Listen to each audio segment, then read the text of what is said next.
एक दफा का जिक्र है कि एक बुजुर्ग अपनी गहरी सोच और तफक्कुर में डूबे हुए तखय्युल की दुनिया में जा पहुंचे। वहां उन्होंने एक मुनफरिद सवाल का सामना किया। इस्लाम में सूर का गोश्त क्यों हराम है? ये सवाल उनके दिलो दिमाग में उतर आया और उन्होंने फैसला किया कि इसका जवाब खुद सोच से पूछा जाए। जब वो तखय्युल की इस दुनिया में सूर के सामने पहुंचे तो उन्होंने सवाल किया, ए सूर, बताओ, तुम्हारा गोश्त इस्लाम में क्यों हराम करार दिया गया है? सूर ने बुजुर्ग की तरफ देखा और एक गहरी सांस लेकर जवाब देना शुरू किया, मैं एक ऐसा जानवर हूं जिसके बारे में बहुत सी बातें कही जाती हैं।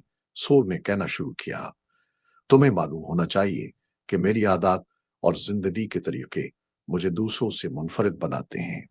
सबसे पहले मैं अपने कमजोर और बीमार बच्चों को खाता हूं। ये बात तुम्हारे लिए अजीब लग सकती है, लेकिन ये मेरी फितरत में शामिल है। मैं वो जानवर हूं जो लाशें, कुत्ते, चूहे और दीगर गलीज चीजें खाता हूं। मेरा वजूद एक तरह से पिचरा खाने वाला है और मैं वो सब कुछ खा लेता हूं जो दूसरे जानवर छोड़ देते हैं। बुजुर्ग हैरानी से सुनते रहे और सूर ने अपनी बात जारी रखी, मेरे पास एक कमजोर निजाम हाजमा है जिसकी वजह से मेरी जिस्मानी हालत अक्सर खराब होती है।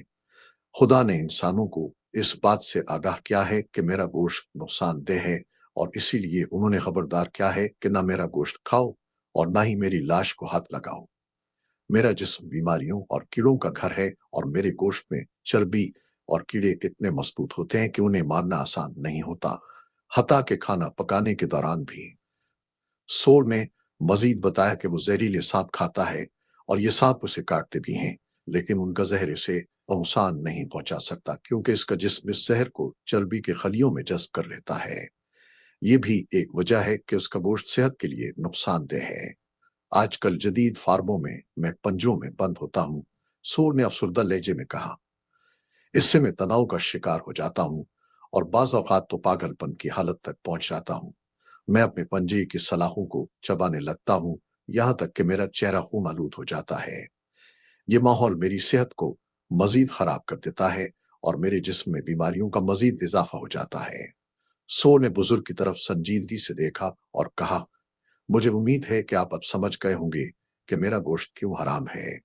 मेरे गोश्त में न सिर्फ जहरीले केमिकल्स होते हैं, बल्कि चर्बी और कीड़े भी इतने मजबूत होते हैं कि उन्हें मारना मुश्किल हो जाता है। और अगर आप मुझे तजवीज़ करदा दर्जा हरारत पर पकाते भी हैं, तो भी मेरे गोश्त का ग़िज़ाइयत से भरपूर हिस्सा बाकी नहीं रहता। बुजुर्ग ने गौर से सूर की बातें सुने और उसकी जिंदगी के हालात और आदात पर गौर किया। सूर ने आखिर में कहा, यह सच है कि इंसान वही होता है जो वो खाता है। खुदा ने तुम्हें खबरदार किया है कि मेरे गोश्त से दूर रहो, क्योंकि मैं इंसान के लिए नुकसानदेह हूं। मैं कभी तुम्हारा खाना बनने के लिए पैदा नहीं किया गया। ये अल्फाज सुनकर बुजुर्ग के दिल में एक नई रोशनी जागी। उन्हें समझ आया कि सूर का गोश्त इस्लाम में क्यों हराम करार दिया गया है। यह हुक्म सिर्फ एक मजहबी कानून नहीं, बल्कि एक हिफाजती तदबीर है जो इंसान की सेहत और फलाह के लिए दी गई है।